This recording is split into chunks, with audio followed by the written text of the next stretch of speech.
Hello, everybody. I'm Overhaul, and today we'll be reviewing Fire Force Chapter 252 Doomsday Emerge.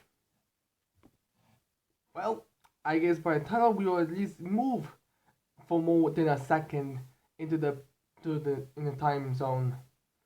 Unlike the previous chapter where we may or may not have just moved for 3 seconds. So yeah, let's begin with the review. So we start this chapter with the key being inserted in and finally fully turned, and we see Giovanni in use infernal form laughing his ass out, while Lisa and Vulcan are shocked and kind of scared. Question: Lisa, why didn't you use your tentacles to push the infernal back? I mean, I believe you have. No, this might be because of a manga, but I'm pretty sure that Giovanni still had to like turn the key. So all you really have to do, if we're being realistic, is send the tentacle out, grab him, and then push him to the wall. Then have Vulcan run there, grab the key, take it out, and I guess destroy it or something. Maybe I'm forgetting how Lisa's ability work, or maybe I'm over giving her too much speed, but I'm pretty sure she should be able to do that. I mean, she was able to, I believe, block those attacks, those metal weapons in the gold battle, if I remember correctly. But yeah. So the key is finally in, and now things start to get weird. How weird, you ask? Well, there's a giant eyeball in the sky. Which, yeah, that's weird. I mean, the only thing in the sky that's supposed to be in the sky is a portal that's open to a door to let an army of infernos come in. That's the only thing that should be in the sky, not a giant eyeball. But yeah, although to be fair, eyeballs in the sky are also very popular. What was the design in the aesthetic with some of these things, I wonder? But yeah, there's a giant eyeball in the sky, and we have Arrow, and we finally get to see Arrow again. I mean, granted, we did see her in the last chapter, I believe even before that in a panel, but this is like in present time, and she actually saying something, and not just being in the panel. I mean, of course, we also get other characters like Obi and I believe Maki reacting, but I find Arrow more because I prefer Arrow. And she says it's absorb our thoughts. And we see this like very cool panel with the giant eyeball having like a thought bubble, and it also says like it's absorbing our thoughts. So I guess that like explains how the I guess collective unconscious I was going to turn around. Question: in this chapter, it's depicted as the eyeball only being over Tokyo.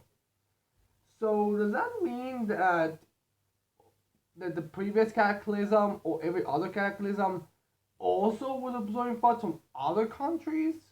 Or is just that one country? I mean, there is, I believe, I'm not exactly sure, but I'm pretty sure there are only like two places that actually have the population. I believe Tokyo and China, or whatever that place that Juggernaut comes from, it's called. So would so does that mean that those thoughts from those people also get collected? Because I believe it's really close, so we don't see another one near it. But then again, it's also that's depicted so large that it actually also includes the China or whatever it's called that they place. But what about if other places were populated, like U.S.? To be fair, I feel like U.S. would probably now be the target of the whole lead to death, considering Joe Biden and stuff. So yeah, that's a bit curious. So it is a bit weird. You know what would be funny? If the reason why the first cataclysm failed wasn't because it didn't go properly, but it was because like it didn't. I believe the reason why it was said that the first cataclysm failed was because of the number of pillars. But wouldn't it be fun if it's found out Leon, it actually wasn't the pillar's number problem. It was actually the fact that there was just too many areas. Like, there was simply too many places to collect spots from to actually work completely. That would just be hilarious if you ask me.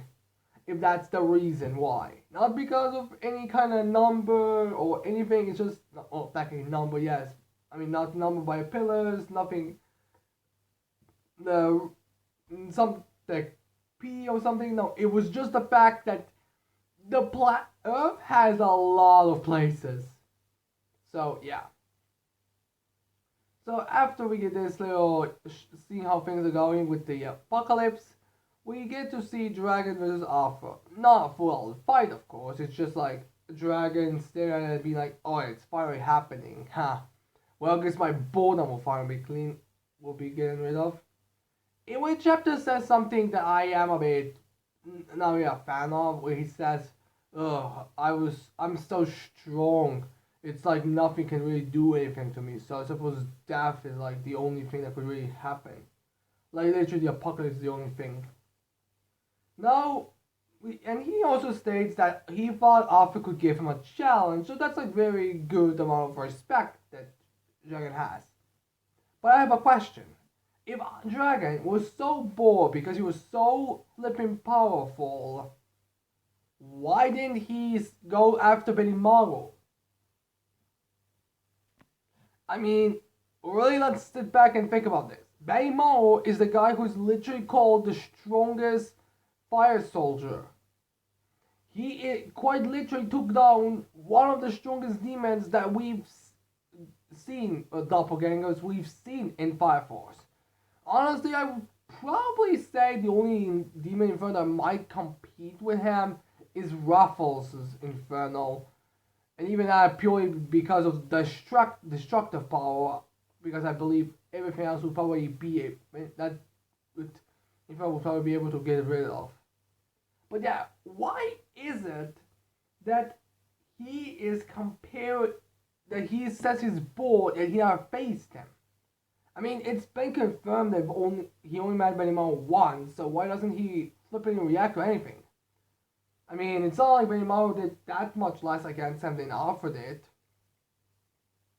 So yeah, I don't really get why he isn't going after him. But anyways, he says that it's basically nothing, and he just like basically decides to just wipe Alpha out. And there's that whole continuing about despair in that he gave Alpha speech where he says how I kind of feel despair from being so overpowered. Where Alpha's like, I am not yet filled with despair. So Dragon decides to jump into the sky and blast him away because I guess Dragon wants to be the one to kill Alpha and not the collective unconsciousness or the turning Earth into the second sun or whatever. So Alpha it manages to slice it over so he doesn't die. I don't believe he gets that much worse for damage. I believe it's pretty much still standard, just like scruff on you. But yeah, then we cut to Charan versus Hino, I guess, where Charan's body is basically like just bursting with flame. Like I believe he's literally butt naked right now, and he's so fucking burning up that you can't. That he even his like privates are right now burned to a cinder. I mean, I didn't really look at it too deeply, as you might have imagined, but it does seem like he is completely burned. Or maybe that's just the standard character income. So that like he's butt naked, but his junk is still somehow silhouetted to not for us not to be able to see. Never really got that. I honestly kind of wondered does that mean that cover is that an actual coverage or whatever? Needless to say is that he is bursting with fire. So now he decides to blow himself up to get rid of the fire force, I guess in the what would be the right term to use, in a very quick way or whatever, just not to like I guess just to have the go into death, knowing that he was the one that defeated the Five or something. I'm not sure. So he blows up, but as you may have remembered, we have Maki around and a giant explosion versus a chick who I'm pretty sure managed to already take a giant explosion that could crumble the entirety of Tokyo. And she managed to manipulate it. So basically, Hinua calls for Maki. Maki shows up. She grabs the explosion fireball. I'm not sure if John's body's inside of it or if he's no longer a thing, no longer exists.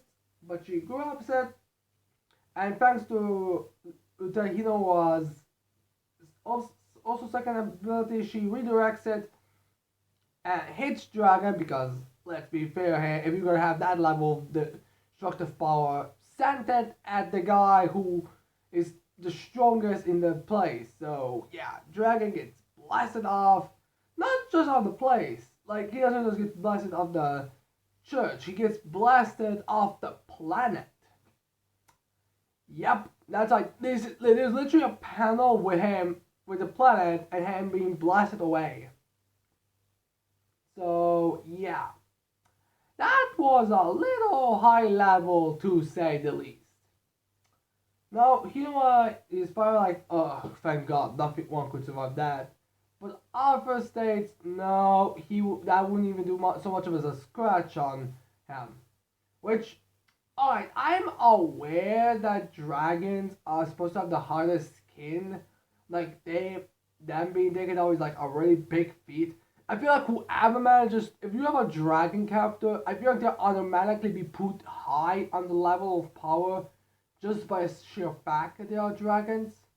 But shouldn't dragon at least be scratched? Because I'm pretty sure that you surviving, being blasted, firepower that blasts you off the planet is already enough for a feat that would make you the strongest, even if you do take damage.